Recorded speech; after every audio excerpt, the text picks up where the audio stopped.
Centro de Innovación y Conocimiento. Índice catedrático.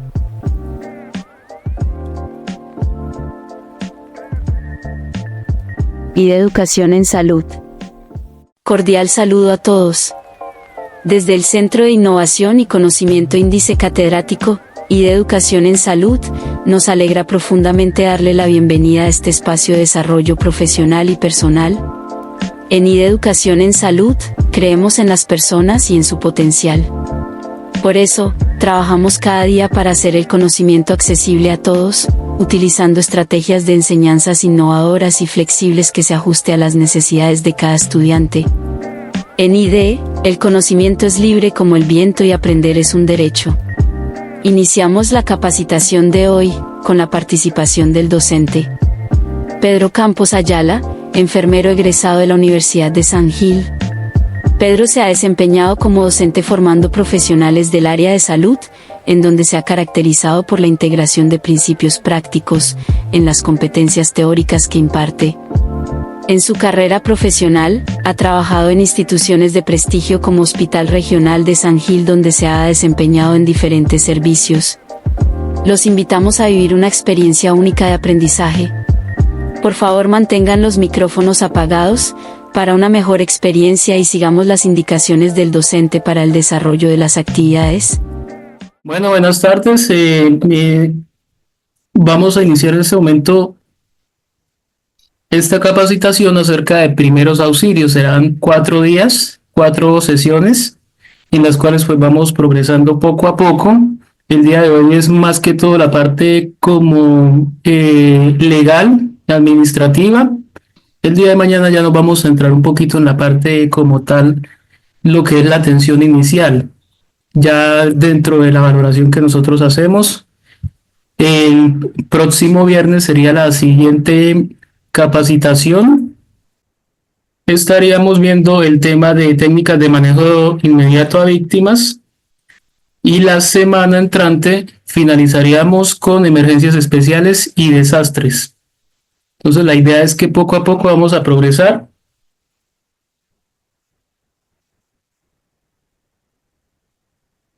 Vamos a progresar para ir desarrollando esta temática. Es bastante densa y es, digamos, un tema un poco largo, pero muy importante, sobre todo pues las personas que trabajamos en salud, personas que de pronto trabajan con más gente, lugares donde hay aglomeración de personas, a la gente que le gusta ayudar en cualquier momento, pero a veces pues pasan situaciones y no sabemos cómo auxiliar a alguien. Entonces hay un dicho que dice, es mejor estar preparado para algo que no va a suceder a que suceda algo para lo cual no estamos preparados. ¿Qué quiere decir esto? Es 1000 veces uno estar preparado, tener conocimiento, en cualquier momento llegue a pasar algo, una eventualidad donde nos toque actuar, a de pronto pase algo y nosotros no tener ni idea de qué hacer. Entonces se trata de aprender y siempre en la vida pues no hay como ir aprendiendo cositas que en algún momento nos va a servir para algo. Entonces vamos a arrancar con la unidad 1, fundamentos de los primeros auxilios. Entonces aquí como a manera de introducción, los primeros auxilios como tal son las medidas terapéuticas que se hacen de una manera inmediata para prestarle a una persona X, un individuo, el que sea, en el tipo de situación que sea, y la idea es que esta persona tenga entrenamiento.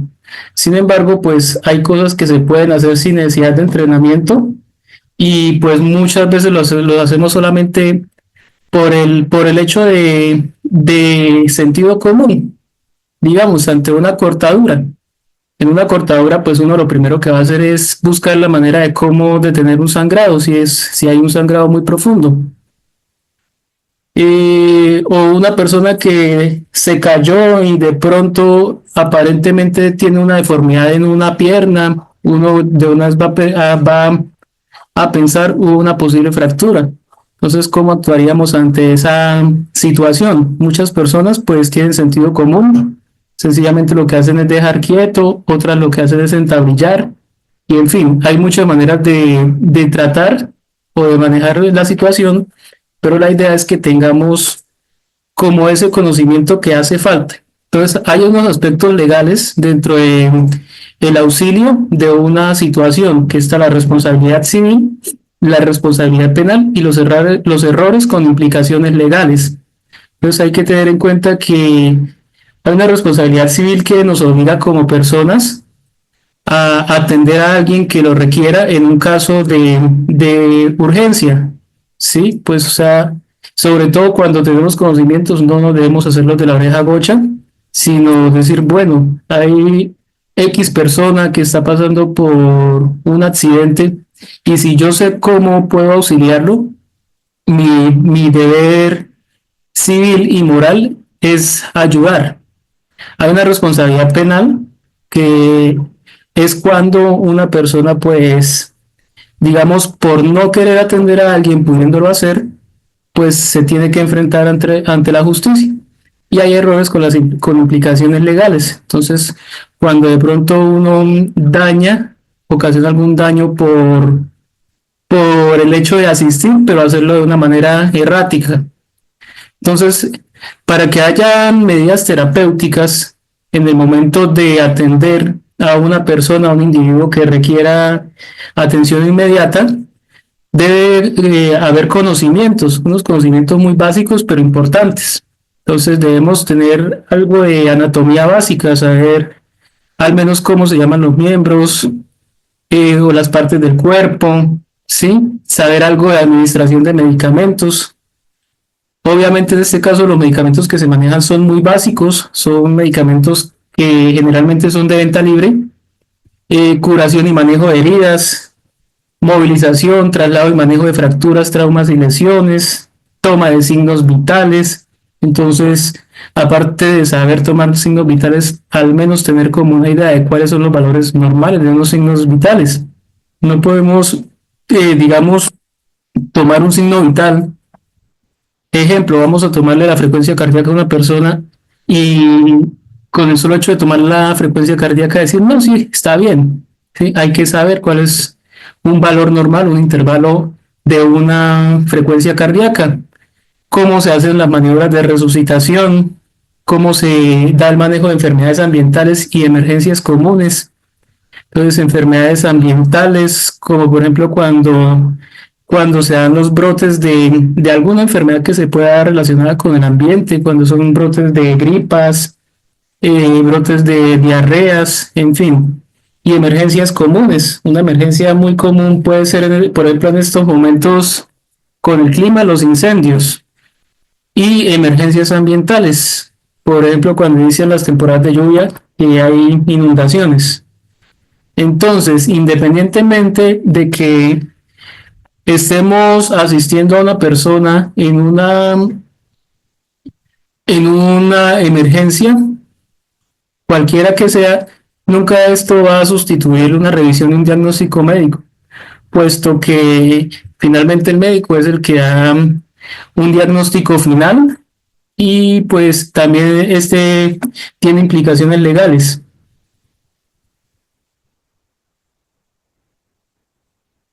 Bueno, ahora vamos a hablar de unos conceptos básicos acerca de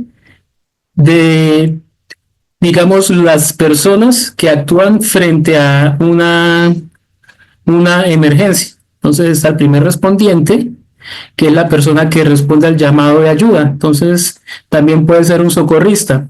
Ahorita vamos a ver la diferencia entre un socorrista y un respondiente. Un respondiente puede ser cualquier tipo de persona que responde al llamado. Entonces, por ejemplo, estamos en el centro comercial y hay una señora se desmayó. Entonces ahí llegó cualquier persona y la primera persona que llegó y la atendió o revisó cómo está, ese es el primer respondiente. El primer respondedor es la institución o el profesional de salud que atiende al usuario. En este caso, digamos, podría ser en el centro comercial, nos vamos por el mismo ejemplo. Llamamos al personal de enfermería del centro comercial y él sería el primer respondedor. La enfermera o el enfermero que responda al llamado del respondiente. El socorrista que también puede ser un primer respondiente, es una persona entrenada y certificada para brindar primeros auxilios y rescates en situaciones de emergencia. Entonces, él puede tanto atender en accidentes, en desastres naturales, por ejemplo, en una piscina, en una playa, en un río. Eh, eh, Como les decía, también en un centro comercial donde a veces ocurren eventos donde se requiere atención inmediata. Está la víctima, que es la persona que sufre el daño como tal.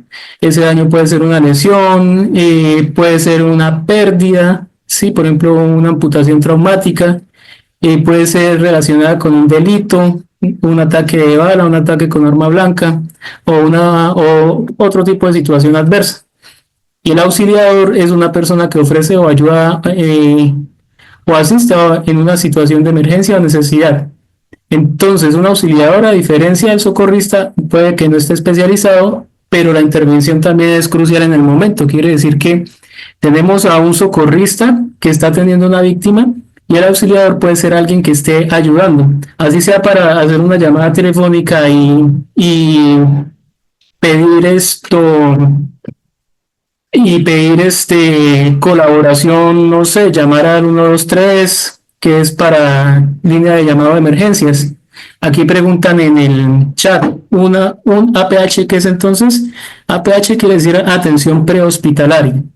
Entonces, básicamente es lo que estamos haciendo acá, pero entonces ahí nos estamos adelantando un poco. Ahorita les explico más acerca de la APH. Hay una conducta bioética. En enfermería manejamos la conducta de beneficencia, obrar en función del mayor beneficio posible para una persona, un paciente. Entonces, siempre buscamos la beneficencia, nunca o la no maleficencia. Formulación negativa de la beneficencia, primum non nocere. ¿Qué quiere decir esto? Que nunca actuamos para hacerle el mal a alguien, siempre independientemente de lo que sea, nadie, pienso yo, pues que nadie buscaría hacerle daño a nadie. Sencillamente cuando uno accidentalmente le causa un daño a alguien es porque pasa algo que definitivamente se sale de las manos. Lo que pasa es que, pues como les decía, en la parte legal, si, si generamos un daño porque no hay suficiente conocimiento, ahí sí podemos tener implicaciones legales. El principio de autonomía dentro de la conducta bioética es el respetar los valores y opciones personales de cada persona o de cada individuo.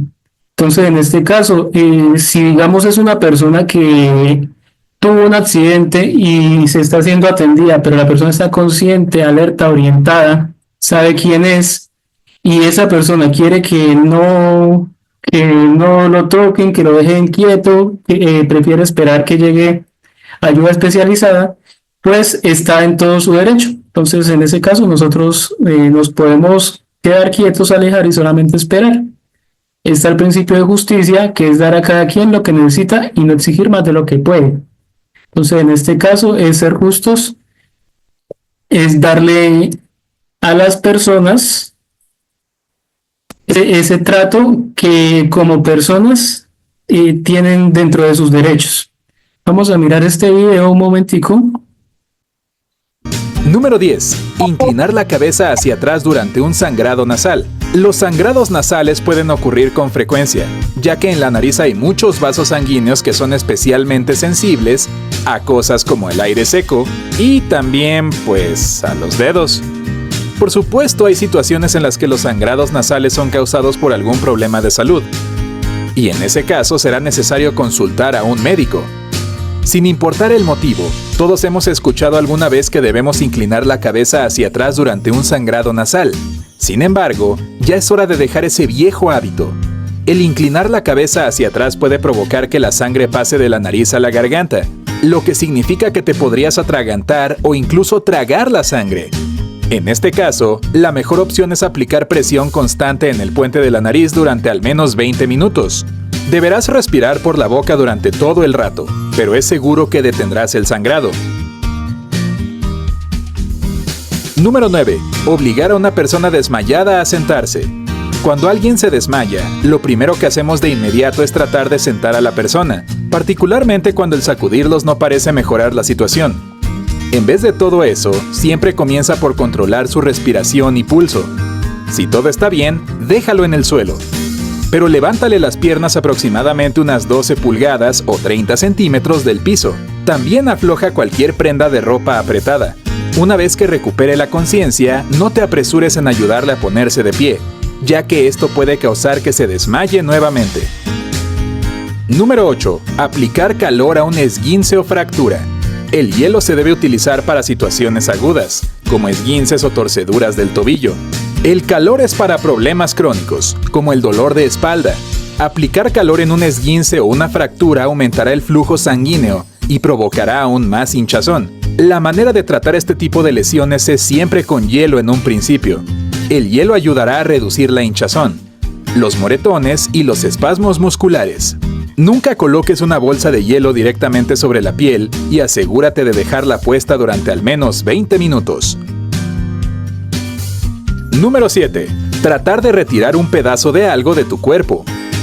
Por ejemplo, si llegaras a pisar un vaso, tu primera reacción por instinto será sacar esos pedazos de vidrio por tu cuenta. Pero si el instrumento que utilizas no está esterilizado, o si subestimaste la profundidad de la herida, corres el riesgo de contraer una infección y causar una lesión aún más grave.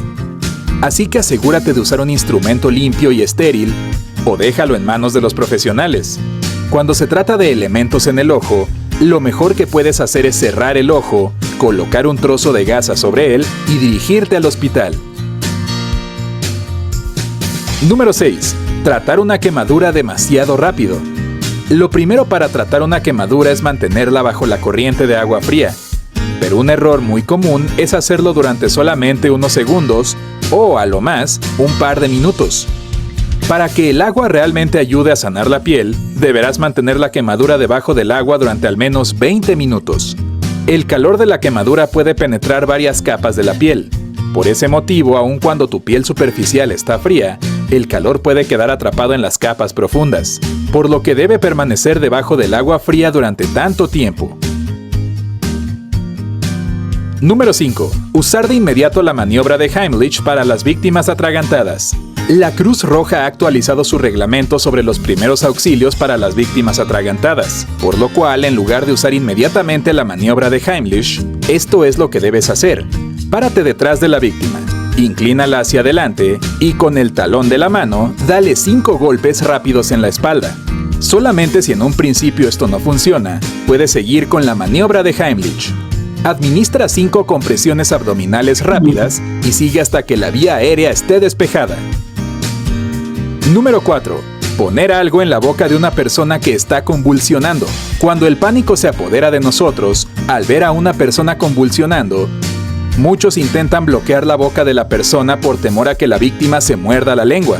Esto es realmente peligroso para la víctima como también para quien intenta ayudar. Otro error es tratar de controlar los movimientos de la persona. Lo que se debe hacer es voltearla y colocarla de lado, lo que le ayudará a respirar mejor. Además, es importante despejar el área de cualquier objeto peligroso con el que la víctima se pueda lastimar. La mayoría de las convulsiones no duran más de 5 minutos, por lo que debes mantener la calma. Sin embargo, si dura más tiempo, es hora de pedir ayuda. Número 3. Priorizar la reanimación boca a boca para las víctimas de un infarto cardíaco. Cuando se trata de condiciones cardíacas, como un infarto, lo primero siempre es llamar a los servicios médicos de emergencia.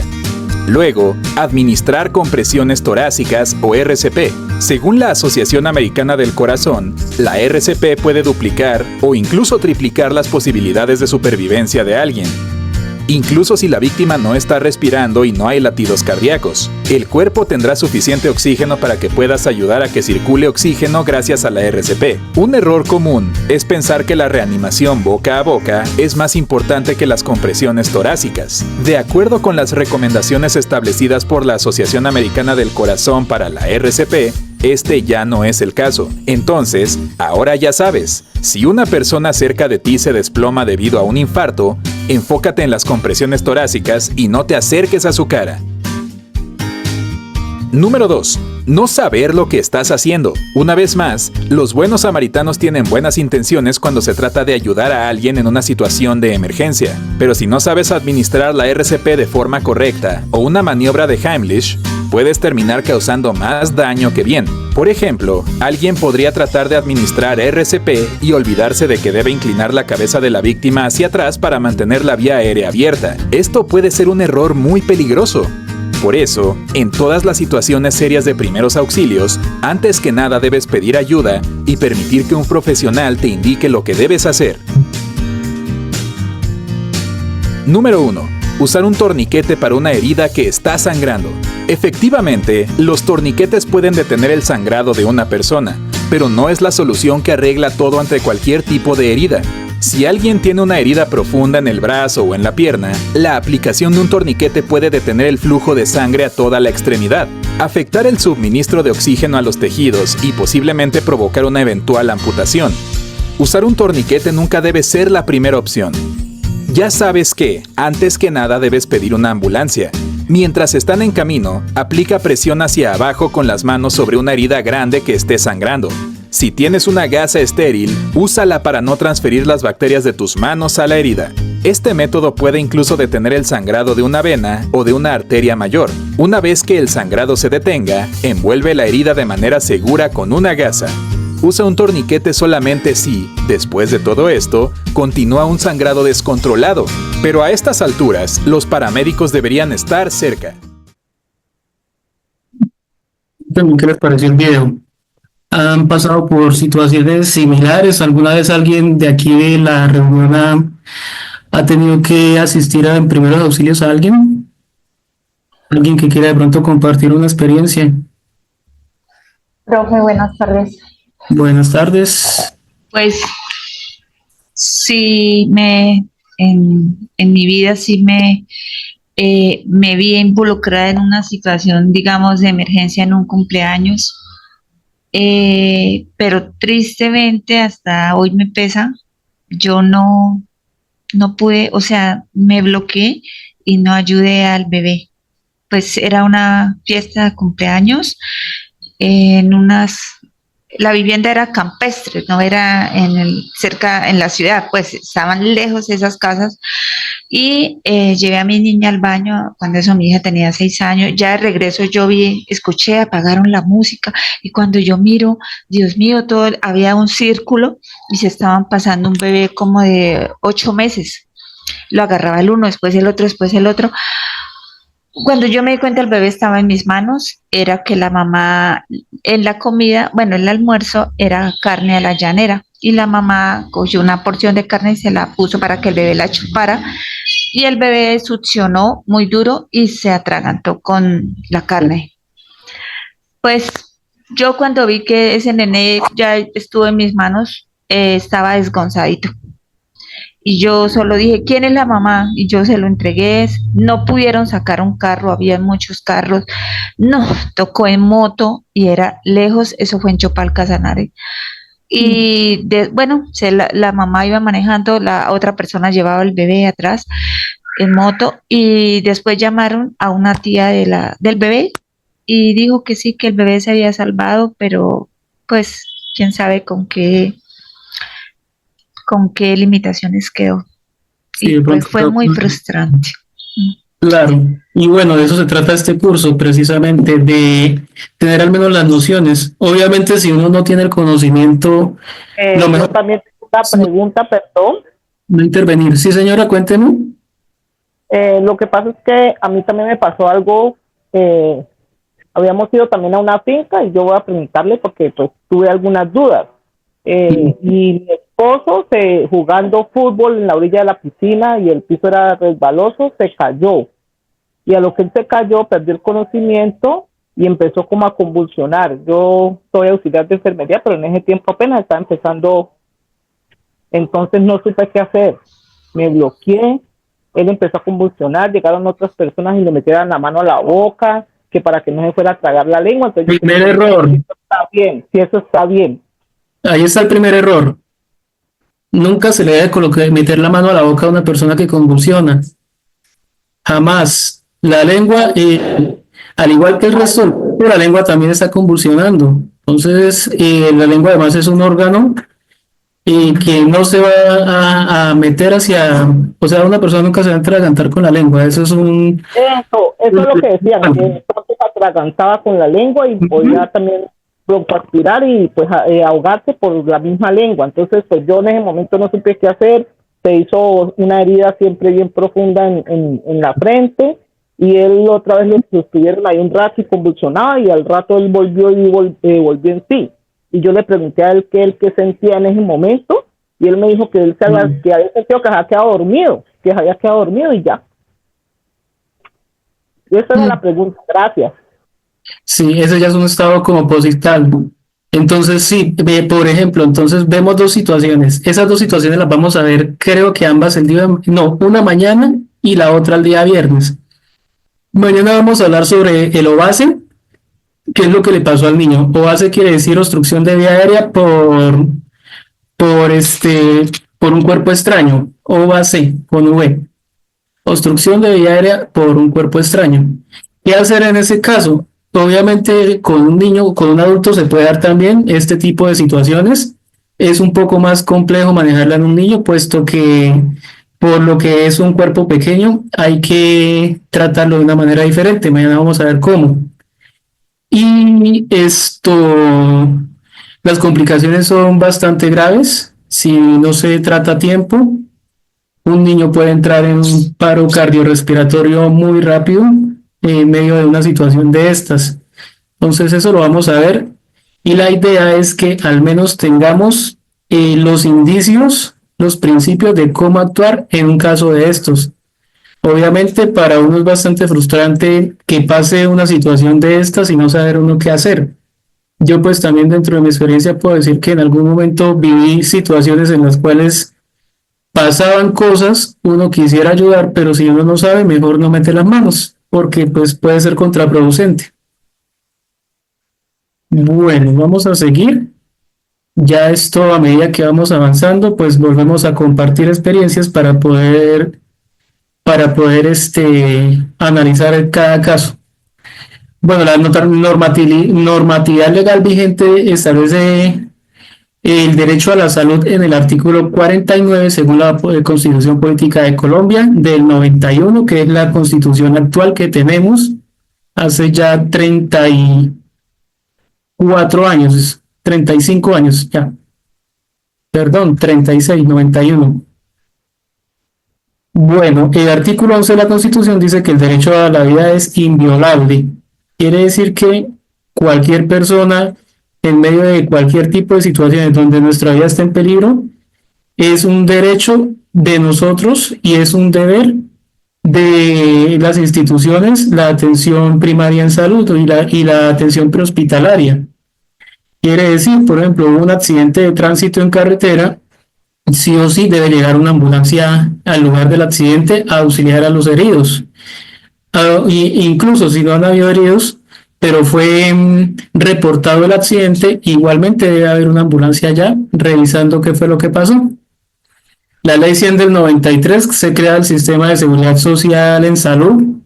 Es un sistema integral, entonces hay varias instituciones involucradas. Está todo el sistema general de pensiones, el sistema general de seguridad social en salud, el sistema general de riesgos profesionales, hoy en día riesgos laborales, servicios sociales complementarios y las disposiciones finales como tal.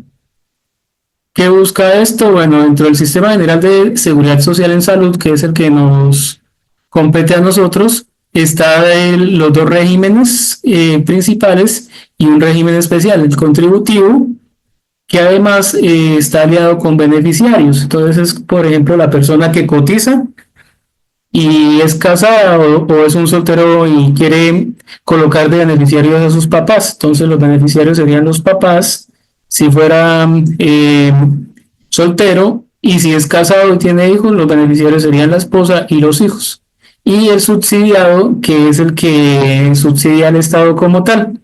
El régimen especial entonces está conformado por Fuerzas Armadas, Magisterio, Ecopetrol. Y el SISBEN, que mal llamado, todo el mundo piensa que el SISBEN es el seguro, o es la aseguradora, o es el subsidiado. No. El SISBEN como tal es el sistema de identificación de potenciales beneficiarios de programas sociales. ¿Qué pasa para que una persona esté o tenga salud subsidiada?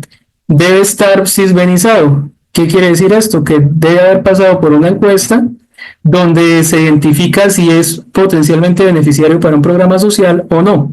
De esta manera, pues ahí se define si una persona puede recibir o no, o tiene derecho de recibir subsidios del Estado. En este caso sería subsidio en la salud. El decreto 056 del 2015, por el cual se establece el funcionamiento, el antiguo FOSIGA, que hoy en día es el ADRES, antes era el Fondo de Solidaridad y Garantía, hoy en día la administradora de los recursos del Sistema General de Social en Salud, que hace las veces de girar los dineros hacia el sistema de salud. El SOAT, que es el Seguro Obligatorio de Accidentes de Tránsito, las EPS, hoy en día EAPBs, que eran las entidades promotoras de salud, hoy en día son entidades administradoras del plan de beneficios, las ARLs, que son las administradoras de riesgos laborales, y las ECAT, que es un evento catastrófico y accidente de tránsito. Ahora sí hablemos un poco de la legalidad. Está el Código Penal colombiano en el artículo 131. Dice, la omisión de socorro es el delito que comete quien, pudiendo hacerlo, entonces escuchen muy bien, quien pudiendo, o sea, quien no está obligado, quien no sabe, quien pudiendo hacerlo sin riesgo para sí mismo, no presta ayuda a una persona que se encuentra en peligro o en situación grave o inminente daño. ¿Qué quiere decir? Por ejemplo, en el caso que nos comentaba, ¿cómo era que se llamaba? Se me perdió el nombre. En el caso del niño. Ella dice que recibió el bebé, pero como ella no sabía hacer en ese momento cómo actuar, se lo pasó a la mamá. ¿Sí? Entonces, digamos que ella hubiese dicho, no, yo voy a auxiliarlo. Pero si al auxiliarlo le hubiera generado un daño a el menor, pues ahí lamentablemente ella es la que va a tener una sanción por responsabilidad civil y penal, ¿sí? Pero digamos si por el contrario ella supiera hacerlo, supiera cómo actuar, cómo hacer una maniobra de Heimlich, que es pues para desatragantar a un bebé o un adulto, si ella supiera hacerlo y no lo quisiera hacer sencillamente porque no quiso o por lo que hubiera sido, ya tiene que también presentar sus cargos. Entonces, civil es una sanción económica en dinero, va de 5 a 60 salarios mínimos legales vigentes, y penales, que puede ser por cárcel o por prisión, más o menos de 6 a 4 años, dependiendo de cuál haya sido el evento. Se exceptúan personas menores de 12 años o las personas que no pueden valerse por sí mismas. Vamos a ver ahora los conceptos básicos o las diferencias entre una urgencia y una emergencia. Entonces, una urgencia como tal es un evento que requiere atención en corto plazo, o sea, no es inmediato. No corre peligro la vida de la persona, o sea, puede esperar. Un ejemplo, una quemadura pequeña, una gripa, un dolor de cabeza menor donde la persona no haya perdido la conciencia, sencillamente se puede pasar con algún analgésico. En fin, una emergencia es una situación que requiere atención médica inmediata o una atención inmediata que pone en peligro la vida de la persona. Entonces, por ejemplo, una lesión en la cabeza con desvanecimiento. En el caso de el esposo de la señora que nos hablaba, ya así como ella nos cuenta la situación, se consideraba una emergencia, puesto que aparte del trauma craneoencefálico que tuvo la persona, también empezó a convulsionar. Una tos con vómito con sangre, una hematemesis. Ya en este caso, pues podríamos pensar en una hemorragia de vías digestivas altas. Ya se considera una emergencia, puesto que una persona puede entrar en un estado de shock. Un sangrado abundante, que también cuando hay sangrados abundantes, la persona pues empieza a perder la volemia. La volemia es la cantidad de líquido que tiene el cuerpo para mantener un equilibrio. Entonces, si hay pérdida grande de sangre, abundante, la persona también puede entrar en un estado de shock. Siempre lo que se busca en cualquier tipo de situaciones graves es que la persona no entre en shock o no se choquee.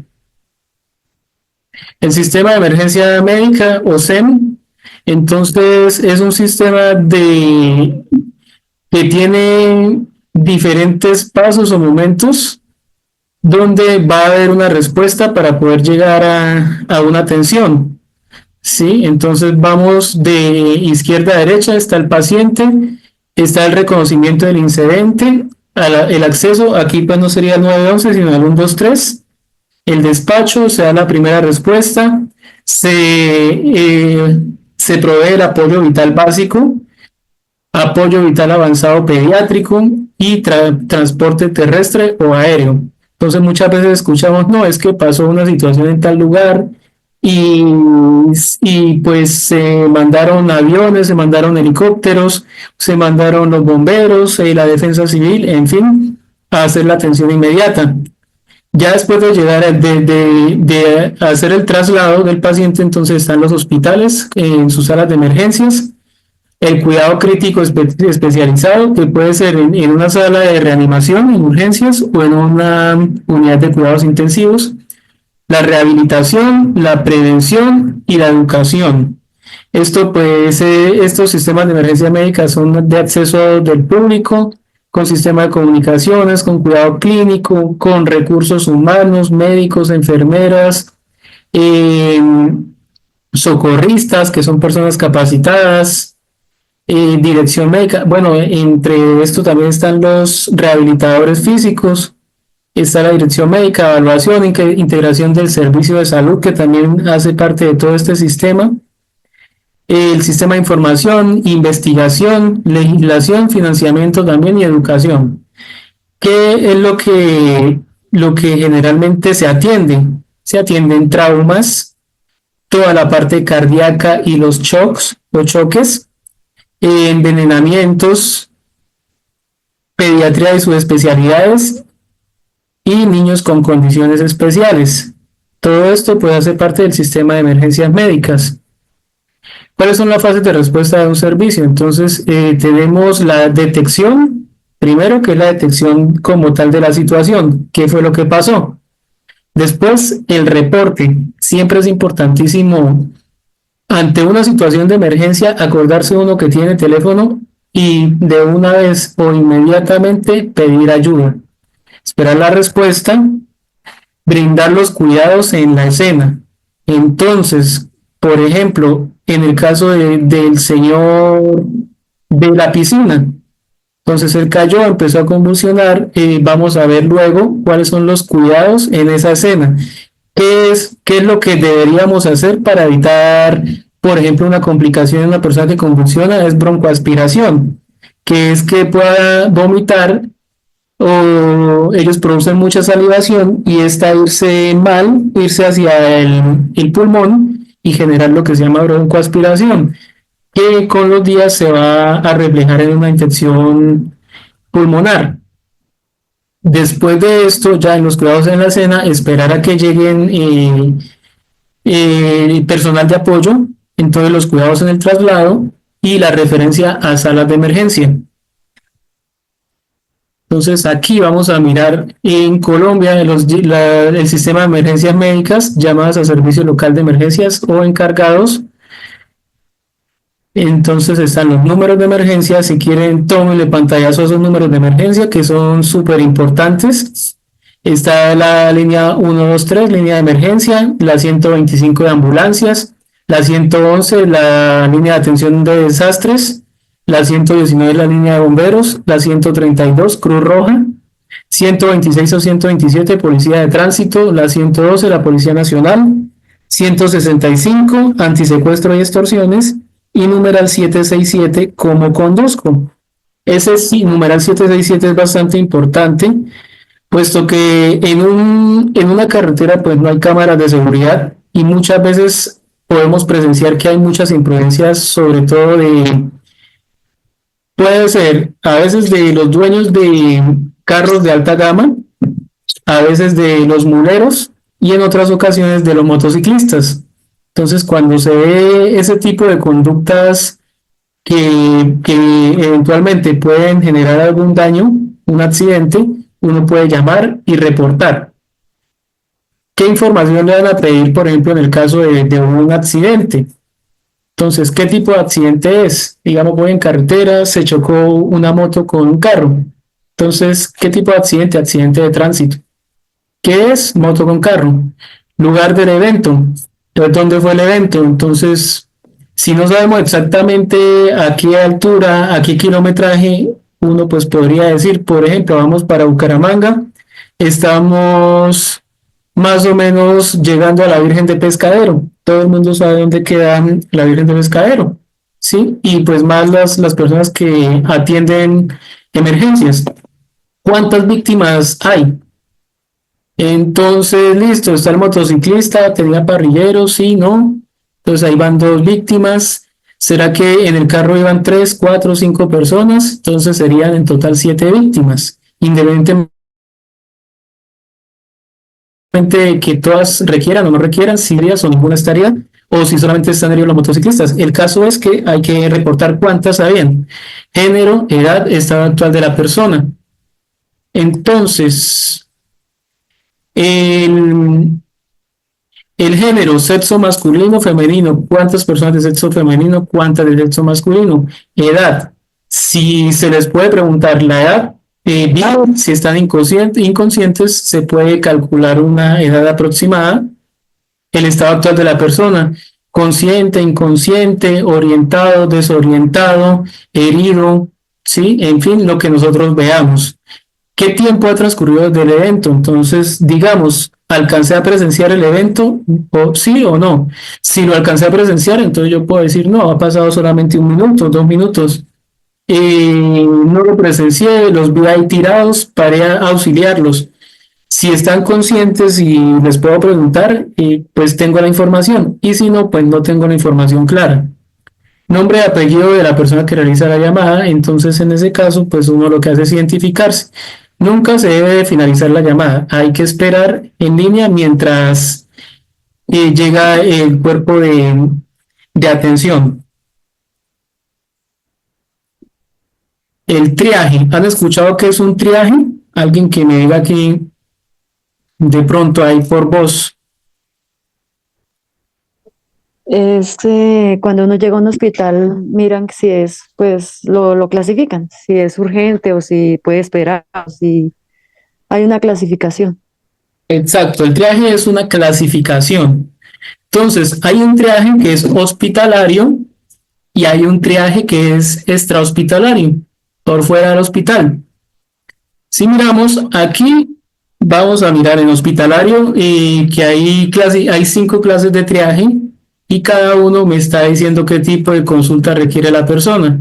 Si es tipo 1, 2, 3, 4, 5, qué tipo de riesgo según la condición del paciente. Por fuera, que vamos a mirar, solamente son 3 colores y el cuarto color ya está, bueno, 4 colores, perdón, pero en el cuarto vemos que ella es una persona en un estado diferente.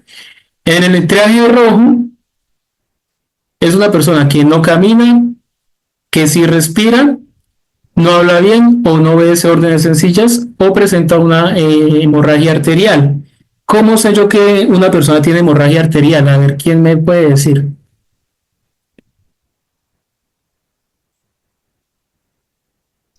Por un descenso en la presión arterial y la saturación de La oxígeno. sangre, No, no la alcanzo a escuchar. cuando sale a chorro la sangre.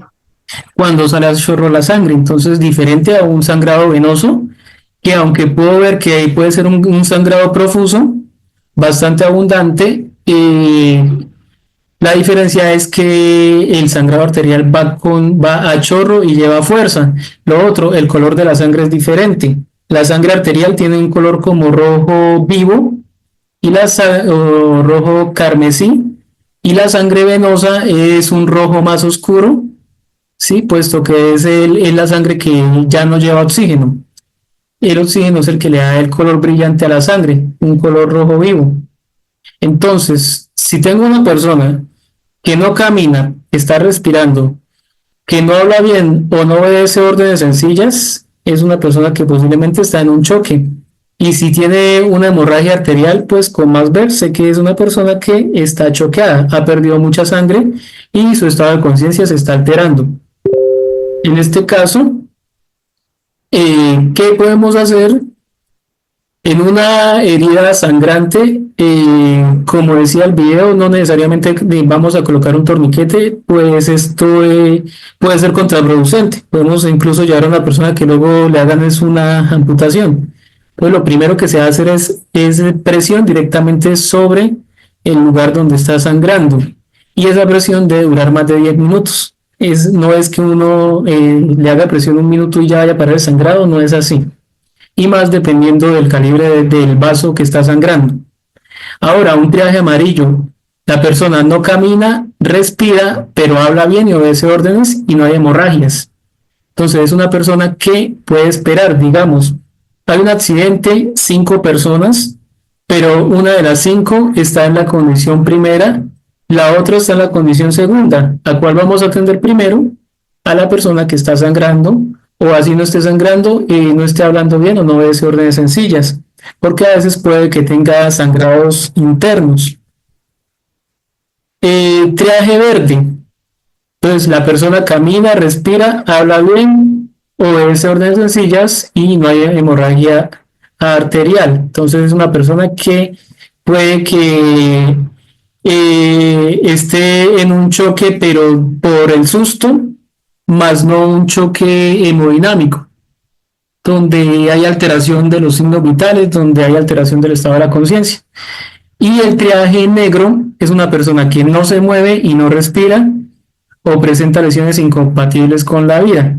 Entonces puede ser, por ejemplo, uno pues ve a la persona tirada, si ve que la persona no se mueve, no respira, le va a tomar el pulso y no le encuentra pulsos, no la mueva tampoco del lugar, porque eso es un material probatorio que solamente pues el CTI es el que va a hacer como la inspección, ¿sí? Y ya pues podríamos pensar que es una persona o que está muerta o que posiblemente ya se va a morir, ¿sí?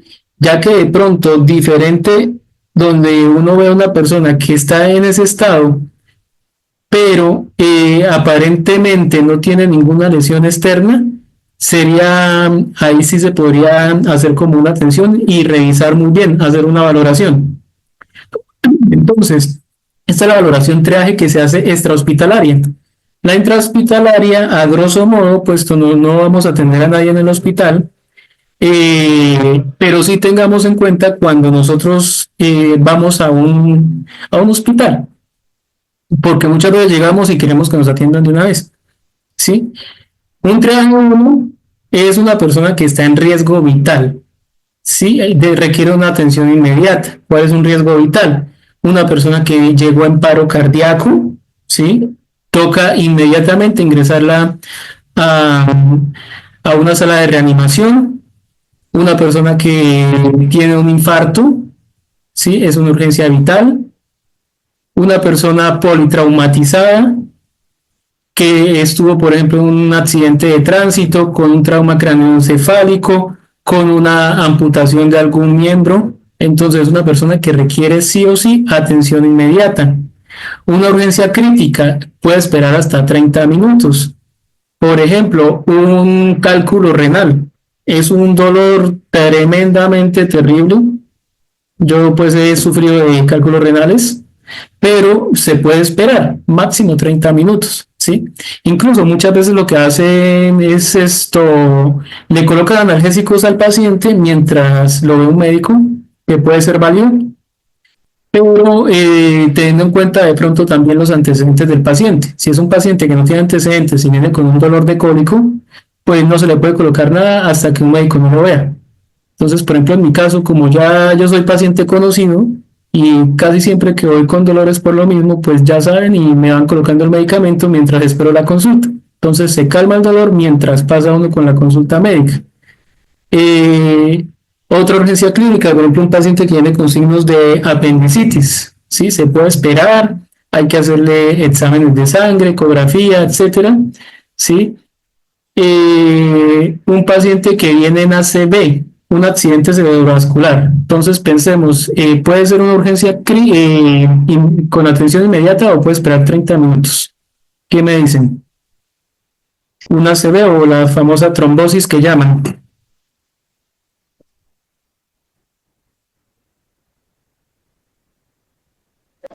Yo creo que atención inmediata. Muy bien, atención inmediata. Porque una persona que entra en un accidente cerebrovascular, lo vamos a ver creo que mañana o el viernes, es una persona que tiene un tiempo de ventana de 1 hora. Es la hora crítica, la hora de oro, donde si le damos la atención que la persona necesita, puede que no vayan a haber secuelas. Entonces, de eso depende de que una persona quede con secuelas o no quede con secuelas. Urgencia no crítica, 2 horas de espera. Aquí preguntan, ¿no es C2? ¿Qué es? ¿No es C1? ¿Qué cosa? La respuesta. Listo. Triaje 3, entonces son personas que pueden esperar hasta 2 horas y según la demanda. ¿Qué quiere decir? Pueden esperar hasta 2 horas, pero si resulta que van a llegar casi las 2 horas y llegó una urgencia vital, le tocó esperar un poquito más hasta que nos atendió una urgencia vital. Sí, muchas veces hay gente en sala de espera esperando, llevan 1 o 2 horas y resulta que ya lo iban a llamar y llegó una ambulancia con un herido, con un politraumatizado. Siempre cuando estamos en un hospital, dejamos lo que estamos haciendo y nos vamos a atender la urgencia crítica. ¿Sí? Pues independientemente de quién sea, incluso ahí puede estar un familiar de nosotros. Entonces es importante también tener un poco de empatía y pensar en que así como el que se está atendiendo hoy es el familiar de cualquier persona, también puede ser el familiar de uno. El triaje 4 es una urgencia leve, puede esperar hasta 3 horas o más según la demanda y en este caso pues un triaje 4 es una urgencia, digamos, una gripa, una amigdalitis, ¿sí? Que no requiere, pues, atención inmediata, pero pues que, sin embargo, hay que colocarle medicamentos, ¿sí? Y la del triaje 5 es una no urgencia o no es una urgencia médica. Puede esperar más, incluso se puede de pronto atender por urgencia siempre y cuando no haya demanda de usuarios y si no, se le da una orden para que saque una cita prioritaria y se vaya por consulta externa. ¿Sí? Entonces muchas veces la gente llega y pelea que es que mi plata, que es que por mí es que usted traga, es que no sé qué, que es lo típico, pero pues falta también un poco de cultura y de conocimiento acerca de lo que es una atención hospitalaria. Solamente los que hemos trabajado dentro de un servicio de urgencia sabemos qué es lo que se vive adentro. Entonces, la APH, alguien preguntaba, la atención prehospitalaria. Entonces, esto es como un adelanto de lo de mañana, pero pues, por ejemplo, en un trauma, ¿qué vamos a mirar? Entonces, el XABCDE o ACBDE, en este caso. Miramos el control de una hemorragia abundante, miramos la apertura aérea, que la persona esté respirando, miramos si hay circulación y el control de la hemorragia, entonces circulación, entonces vamos a mirar si hay pulso, miramos si la persona respira, una cosa es mirar si hay una buena vía aérea, una vía aérea despejada y otra cosa es que la persona esté respirando. Si respira, pues hay aporte de oxígeno. Miramos si no hay deterioro neurológico y miramos si la persona está expuesta al frío y si es así, pues debe haber control de la hipotermia, ¿sí? Es una persona que no se debe dejar enfriar. Y en una enfermedad, pues, ¿qué vamos a mirar? Por ejemplo, un paro cardiorrespiratorio. Miramos el CAB, que es circulación. Si se fijan, antes era el ABC, hoy en día es el CAB. O sea, lo primero que vamos a mirar es la circulación, pulso y compresiones torácicas. Por eso hablaba el video que uno de los errores es que empiezan esa respiración boca a boca y resulta que eso ya no es tan necesario. Lo que necesitamos es que la sangre circule. ¿Listo? Entonces, circulación, pulso y compresiones torácicas. el A, que es la apertura de la vía aérea, y la B, que es la respiración y aporte de oxígeno. Bueno, igual esto lo vamos a ver ya mañana en profundidad. Vamos a hablar del botiquín de primeros auxilios. Entonces, ¿quién me dice que es un botiquín de primeros auxilios? A ver, más o menos qué tienen acerca de este tema. Pues el botiquín de primeros auxilios es la herramienta con la cual nosotros vamos a poder socorrer a alguien, la persona que está inmersa en ese evento, en la cual su vida pues está corriendo peligro. Bueno, y más o menos de qué estaría compuesto este botiquín. Bueno, ahí vemos guantes limpios, pueden ser también guantes quirúrgicos, una tijera traumática, gasas, suturas, vendas, linternas. Listo. Bueno, entonces, ¿qué pasa? El botiquín de primeros auxilios pues no es igual para todos los tipos de situaciones. Hay tres botiquines o tres clases de botiquines y pues se usan dependiendo de la situación o dependiendo del lugar donde lo vayamos a usar. Esto se regula por medio de la resolución 705 del 2007, que son los elementos del botiquín tipo A, B y C. Entonces ahí pues nos dice primero que resuelve la obligatoriedad, tipo y contenido del botiquín, ubicación, mantenimiento, lineamientos técnicos de espacio físico, del recurso humano, sistema de comunicación y sistema de transporte.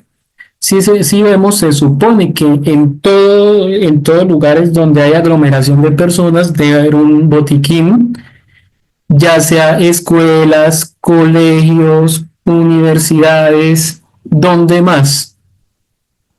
A ver, ¿quién me ayuda? Hay lo que son recintos de educación. ¿En dónde más deben haber botiquines? En centros comerciales, Centros comerciales, En una En las empresas de trabajo. en las empresas, nuestra vivienda también podemos tener. incluso, claro, en nuestra vivienda, ¿por qué no? Porque pues igual finalmente en una vivienda no estamos exentos a que haya algún tipo de accidente, entonces en cualquier lado, en los conjuntos cerrados En las también, iglesias. en las iglesias, En una piscina.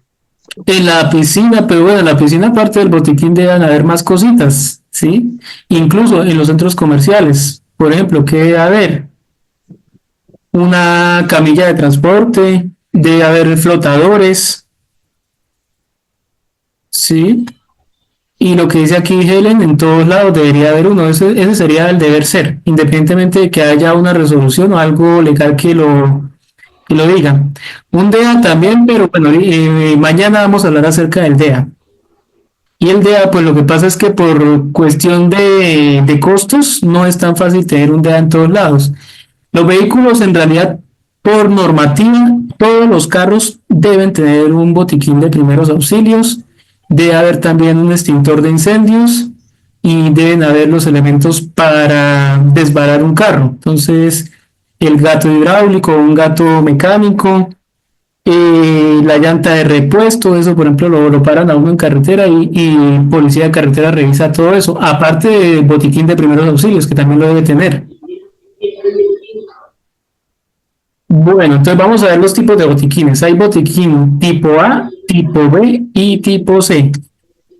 Entonces, el tipo A, que yo pensaría, por ejemplo, en una escuela, es un botiquín que va a estar para un área menor a 2.000 metros cuadrados, donde vamos a tener gasas limpias, compresas no estériles, esparadrapo de tela de 4 pulgadas, bajalenguas, venda elástica de 2x5, venda de 3x5, 5x5, venda de algodón 3x5, venda de algodón 5x5, también en rollos, yodopovidona o isoine,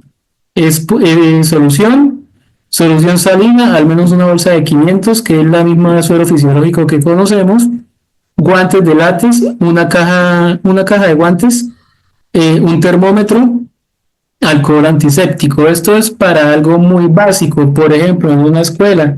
se cayó un niño y se raspó. Entonces ahí tenemos gasas para hacerle una limpieza, tenemos el diazopovidona, tenemos los guantes, tenemos el esparadrapo, se le da la atención inicial y si de pronto es una herida abierta que requiera puntos, atención inicial y se envía al niño para el hospital. Obviamente, pues aquí les estoy diciendo como a grosso modo, pero se hace una curación. Ya mañana miraremos cómo. Pasado mañana creo que es el viernes. Un botiquín tipo B. Entonces, si no miramos un botiquín tipo A es pequeño, el tipo B es un botiquín que ya tiene un poco más de elementos. Entonces, tenemos gasas limpias, estériles, vendas, bajalenguas, termómetros, aparte de todo lo que teníamos en el anterior, tijera, linternas, pilas de repuesto, tabla espinal larga, el collar cervical de adulto, de niño, inmovilizadores, vasos desechables, tensiómetro, fonendo, ¿sí? Y medicamentos. Y en el tipo C, bueno, el tipo B es para áreas entre 2.000 y 1.500 metros cuadrados. Entonces, digamos, por ejemplo, 15.000, perdón. Por ejemplo, yo creo que un centro comercial pequeño en Bucaramanga, los que están en Bucaramanga, de pronto. ¿Como Megamall? No, eso ya yo creo que ya supera los 15 metros. De pronto Léxico. de pronto un éxito. Pero un éxito creo que sí, yo creo que ahí ya alcanza a ser lo suficientemente grande como para tener ya este tipo de elementos. Aquí en Bucaramanga hay dos éxitos. Está el de la 36 y está el de la 45, que el de la 45 es más grandecito que el de la 36. Sí, lo que pasa es que el de la 45 tiene como alcanza a tener 2 pisos, ¿no? Sí. Como 1.5. Entonces ahí pues estamos mirando que es una superficie que yo creo que alcanza un área mayor a casi los 15.000 metros cuadrados. Y ya, por ejemplo, el centro comercial El Cacique, que yo creo que supera los 15.000 metros cuadrados, tiene todo lo que mencionamos anteriormente, más maletines de serie PM6, que vienen verdes, rojos, negros, blancos, naranjas o azules, y pues son tienen el emblema de primeros auxilios y cinta reflectiva de alto brillo, ¿sí? Ellos pues ahí tienen también todos los elementos. Entonces, importante siempre pues saber, bueno, uno, que están ahí y dos, saber usarlos, porque la misma es tener un botiquín y no saberlo usar, ¿sí? Ahora, ¿qué medicamentos pueden haber dentro de un botiquín? ¿Sí? Bueno, aparte de los medicamentos como tal, están algunos elementos, por ejemplo, como el alcohol, el algodón, el agua oxigenada o dioxógeno, la tintura de yodo o la yodopovidona solución o el isodina solución, que es lo mismo, jabón desinfectante, sales de rehidratación oral, analgésicos, antisépticos, antiinflamatorios, antiácidos, antidiarreicos, tranquilizantes, medicamentos para personas con enfermedades crónicas, cremas para quemaduras, picaduras, lesiones y colirios monodosis. ¿Alguien sabe qué es un colirio? Sí. ¿Unas gotas? Son gotas estériles. Gotas estériles para manejo oftálmico, entonces son para los ojos. Sí. Dice, ojalá hubiera todo esto, pero por lo general no hay ni la mitad de lo que se requiere. Bueno, en realidad no sabría decirle. Se supone que por normativa, sobre todo los centros comerciales. Si hablamos a los centros comerciales, yo creo que ellos sí cumplen porque ellos pues están más reglamentados. A veces donde sí se ve ese tipo de falencias es en los colegios, sobre todo colegios públicos, universidades también públicas. Aunque bueno, yo por ejemplo estoy en una universidad privada y a veces no había ni medicamentos básicos. Entonces, bueno. Otro tipo de equipos, pinzas, tijera para uso exclusivo, jeringas desechables, agujas desechables, mascarillas desechables, guantes, termómetros, bajalenguas, el manual de primeros auxilios. Muchas veces pues hay una situación y de pronto no sabemos qué hacer. Entonces en el manual uno puede al menos leer rápidamente y mirar cómo auxiliar a una persona. La lista de teléfonos de emergencia, aguja e hilo. vendas, entonces vamos a encontrar vendas elásticas, de algodón, de gasa, esparadrapo, gasa estéril, curitas y toallas húmedas. Aquí pues vemos una mochila de emergencia. Esto es, por ejemplo, cuando vamos a salir, digamos, nos fuimos de camping.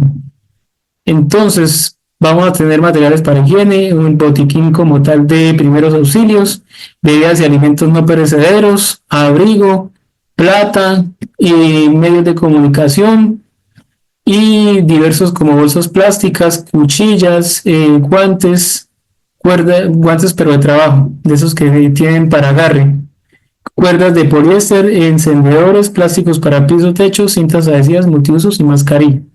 Entonces, esta es pues una mochila que se usa en el caso, por ejemplo, como les decía, si uno sale de camping o sale de excursión. Bueno, ahora vamos a hablar rápidamente de los medicamentos que contienen generalmente un botiquín de primeros auxilios. Entonces están los descongestionantes, por ejemplo el Tapsin, el PATS, sabemos que tienen la guaifenesin, que ayuda a disolver el moco, y la fenilenefrina, que es un congestionante. Pero, por ejemplo, hay que saber, una persona hipertensa no debería tomar fenilenefrina. Entonces, hay que tener muchísimo cuidado con eso. Entonces, uno pues, como mínimo, preguntarle a la persona. Esto generalmente lo maneja los auxiliares de enfermería en enfermería de centros comerciales, colegios, empresas, etcétera. Sí, pero es importante, por ejemplo, saberlo. Están los antihistamínicos, que es para las alergias respiratorias o pues para el tipo de alergias, por ejemplo, producidas por picadura de algún tipo de insecto. Entonces ayudan a aliviar temporalmente los síntomas de alergia como inflamación, sarpullidos, comezón y dificultad para respirar. Y pues es importante, se puede tomar un adulto, por ejemplo, la loratadina, 1 o 10 miligramos diarios, ¿sí? No es que se esté tomando, por ejemplo, una cada 12 horas, ya por ejemplo en ese caso debería ser bajo prescripción médica. Antidiarreicos está la loperamida, que es un medicamento que sirve para manejar la diarrea aguda inespecífica en adultos y niños mayores de 12 años. A niños menores no se les debe dar loperamida. Se usa 10 miligramos al día para adulto y para pediatría 5 miligramos. Eso por día. Antiácidos, entonces está el omeprazol, es una cápsula, viene de 20 miligramos.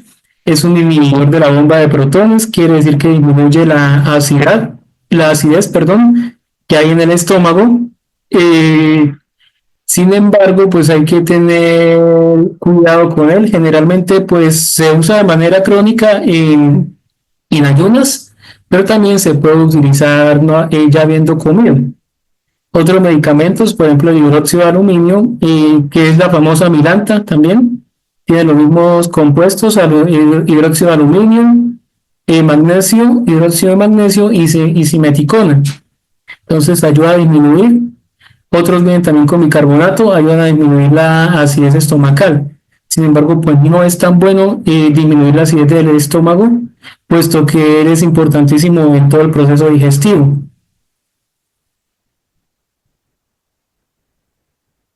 Antieméticos, que son para los vómitos, la metoclopramida es un antiemético y un procinético. Procinético quiere decir que ayuda a la motilidad intestinal para vaciar el contenido gástrico y de esta manera se disminuyen las náuseas. Entonces ayuda a prevenir las náuseas, el vómito y por ende también el efecto adverso a los medicamentos. También sirve para manejar, por ejemplo, vómitos en posoperatorios. Digamos, una persona que está trabajando y la operaron y, digamos, ya pasaron 5 días de su cirugía, ya está trabajando y permanece con vómito o con náuseas, se le puede dar un medicamento de estos. También sirve para tratar el hipo. El mareol, o mejor dicho, el dimetidrato, que es un antivertiginoso, es para los mareos. Entonces, cuando una persona tiene un vértigo paroxístico benigno, en este caso el dimetidrato, mareol, endramamine, ¿Cuál otro de nombre comercial? No sé, no me acuerdo en el momento. Ayuda a manejar este tipo de mareos y calma bastante. Lo único es que pues genera bastante sueño. Otro es Analgésico, ¿cómo? otro es el Pacedol. El Pacedol. Ese era el que estaba buscando que se me escapa en este momento. Entonces, Pacedol, Mareol, Dramamine es lo mismo. O el dimenhidrato, que es el genérico. Los analgésicos antipiréticos. Entonces, analgésico es que quita el dolor y antipirético que quita la fiebre.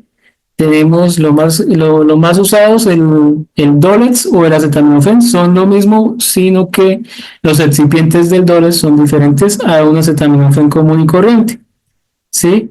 Este ayuda a quitar el dolor ya sea leve o moderado y también, pues, como les decía, disminuye la fiebre.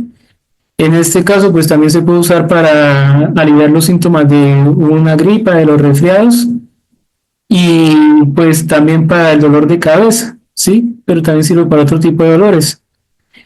Importante, el Dolex como tal no se debe utilizar en el embarazo o en la lactancia, ¿sí? Pero se puede utilizar el acetaminofén que no tiene componentes que el Dolex sí tiene, sobre todo, por ejemplo, un Dolex Actigel. De pronto el Dolex solito se puede utilizar, Dolex gripa no se puede utilizar en el embarazo, ¿sí? Se sugiere, y es importantísimo, tanto los AINES como el Dolex o el acetaminofén no se deben consumir bebidas alcohólicas hasta terminar tratamiento.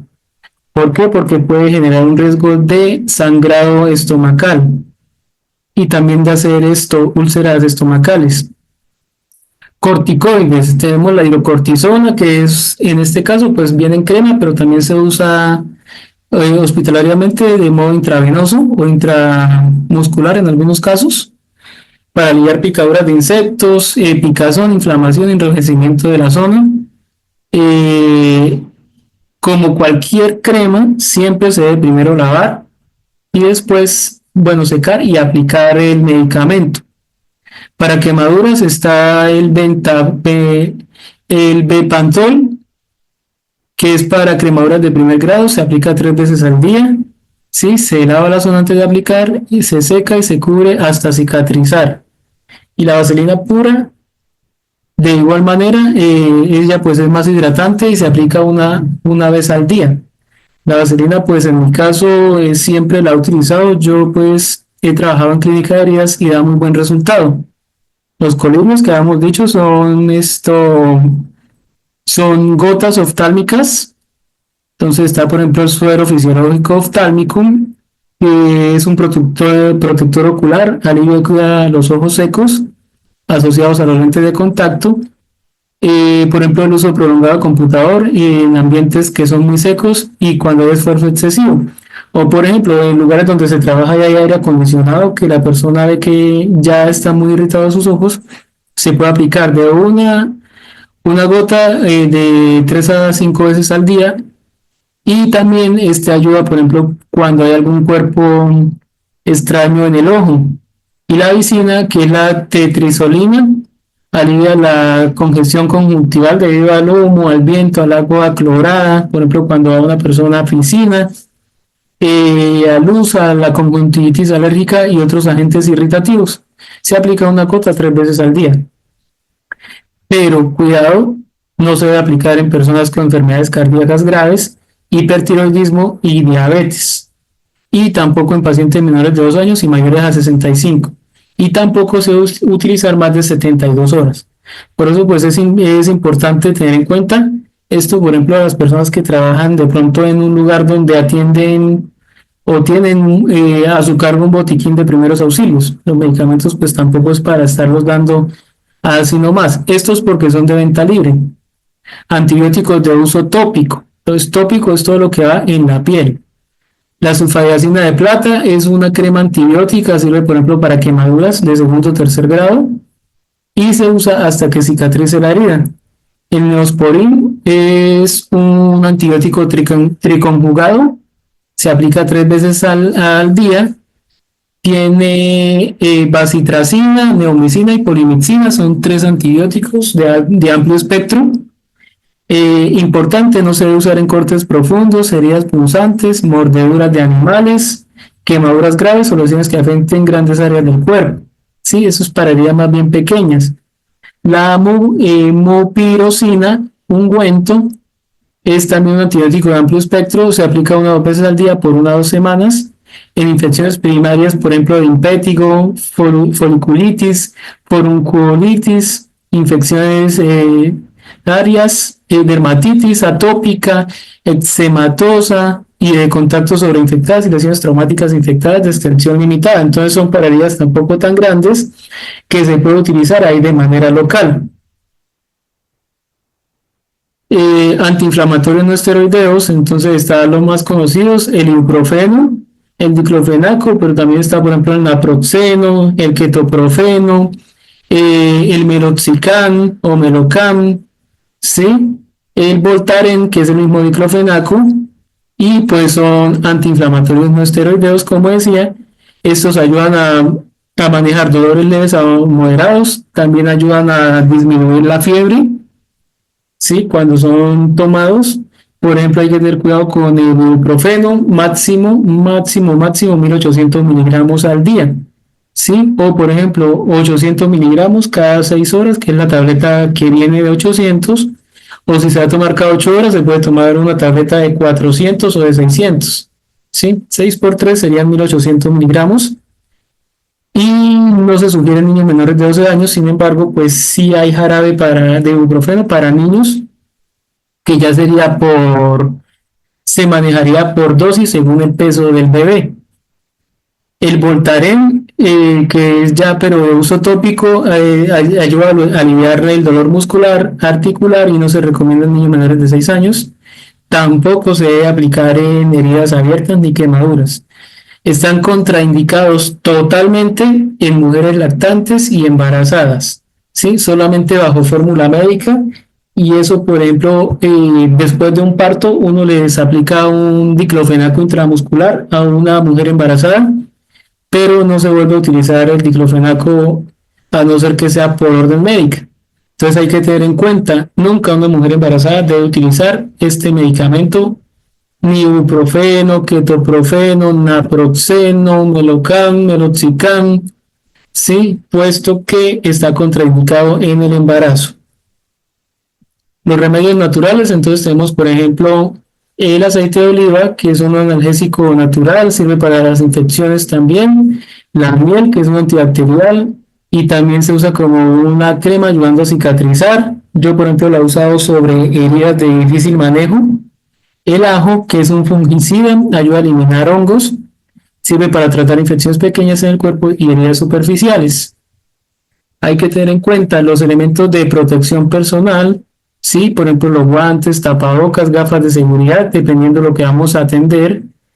Y pues tenemos aquí la regla universal de bioseguridad, está el socorrista, que es el huésped, el agente, que son los microorganismos, y la escena, que es el medio. Todo paciente, una regla universal es: todo paciente es potencialmente contagioso. Entonces siempre debemos protegernos. ¿Con qué? Con los elementos de protección personal.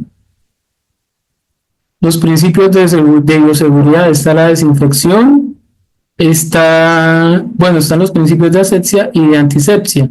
En ambos se hace desinfección, pero en una se destruyen los microorganismos, en la asepsia sobre objetos inanimados, y en la antisepsia se remueven o se destruyen microorganismos de seres vivos.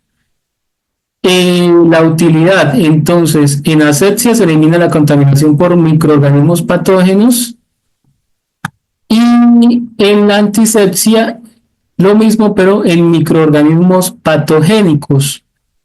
Los agentes utilizados, entonces, en asepsia utilizamos desinfectantes y esterilización, y en la antisepsia utilizamos antisépticos, detergentes y jabones. Entonces, ¿por qué? Porque se utilizan sobre, por ejemplo, las manos o sobre un tejido húmedo. Por ejemplo, en asepsia, entonces esterilizamos el material quirúrgico, desinfectamos mesas y zonas de trabajo. Y en la antisepsia lo que hacemos es lavado de manos y preparación de la zona corporal quirúrgica. Entonces, por ejemplo, en una herida, volvemos al ejemplo de la escuela, el niño que se cayó, se raspó, le hacemos tenemos la asepsia, que es el material que vamos a utilizar, y la antisepsia, que es el lavado de manos y la limpieza de la herida. Eso es. Entonces aquí está la limpieza, que es la eliminación mecánica por arrastre de los microorganismos. ¿Sí? Se eliminan, pero no los destruye del todo. En la desinfección es el proceso de destrucción de microorganismos patógenos, pero no de esporas ni microorganismos resistentes. Entonces, sobre superficies inanimadas, la sanitización es el proceso que se realiza en una reducción importante del contenido microbiano para prevenir infecciones sin que se llegue a la desaparición completa de microorganismos patógenos. Y en la esterilización, que eso sería asepsia, proceso de destrucción y eliminación completa de toda forma de microorganismos, tanto patógenos como no patógenos, incluyendo esporas de objetos inanimados. Por eso estos van dentro de un autoclave. Un autoclave que es una máquina que ayuda a eliminar todo este tipo de microorganismos. El lavado de manos universal, siempre tener en cuenta que debemos lavarnos las manos, se frotan las palmas, después con la parte posterior el dorso de cada palma, entre los dedos, los pulgares, las uñas, las muñecas y se enjuaga. Se seca con una toalla de papel. Nunca debemos hacer esto porque volvemos a contaminar las manos, ¿sí? Con el aire y el ambiente que se genera, contaminamos las manos y no estamos haciendo nada. Se seca con toalla de papel desechable y se elimina. Para un retiro de guantes, una postura, si estamos hablando de unos guantes limpios, se ponen, pero para retirar, se retira primero uno y el otro se envuelve dentro del primero y se retiran los dos y quedan todos formando una sola unidad. Lo contaminado quedó por dentro, eso es lo que se va a eliminar en la caneca, y lo otro sale, es lo que tiene contacto con nuestras manos. Los residuos entonces se clasifican según aprovechables, no aprovechables y orgánicos, ¿sí? Pero en el caso de todo lo que es atención, donde hayan fluidos corporales y donde hayan objetos cortopunzantes, entonces para eso los objetos cortopunzantes tenemos un container o guardián y van todos los elementos cortopunzantes. Siempre deben ir hasta el 75% del contenido, ahí se sella y se cambia, se rotula y se envía para una empresa que es la encargada de recoger este tipo de elementos. Y las bolsas rojas, canecas, para eliminar todos los puestos a fluidos corporales o anatomopatológicos, ¿sí? Por ejemplo, que tengan sangre, que tengan, ¿qué otro fluido corporal? Por ejemplo, moco, secreciones broncoaspirativas o bronquiales, ¿sí? Fluidos vaginales, semen, etcétera. Y listo, bueno, hasta acá llegamos a todo lo que es la primera parte de lo que es, bueno, primero de todo la normativa. Y segundo, lo que hace parte de los elementos que vamos a tener para poder hacer una atención. Ya el día de mañana vamos a iniciar ahora sí con todo lo que es la identificación y valoración de una persona, ¿listo? Y a partir de eso sí podemos ir avanzando en cuanto a lo que es la atención prehospitalaria, que alguien estaba preguntando de qué es la atención prehospitalaria y cómo se hace. Entonces mañana sí vamos a profundizar sobre eso y pues poco a poco se vuelve un poco más emocionante la cosa porque ahí sí vamos a adquirir el conocimiento de cómo vamos a actuar, cómo hacer nuestro actuar, y mañana sí necesito que pues estemos conectados y sea un poco más participativo. Sí, mañana sí es bueno que compartamos de pronto experiencias, porque así pues vamos a enriquecer todos el conocimiento, ¿listo?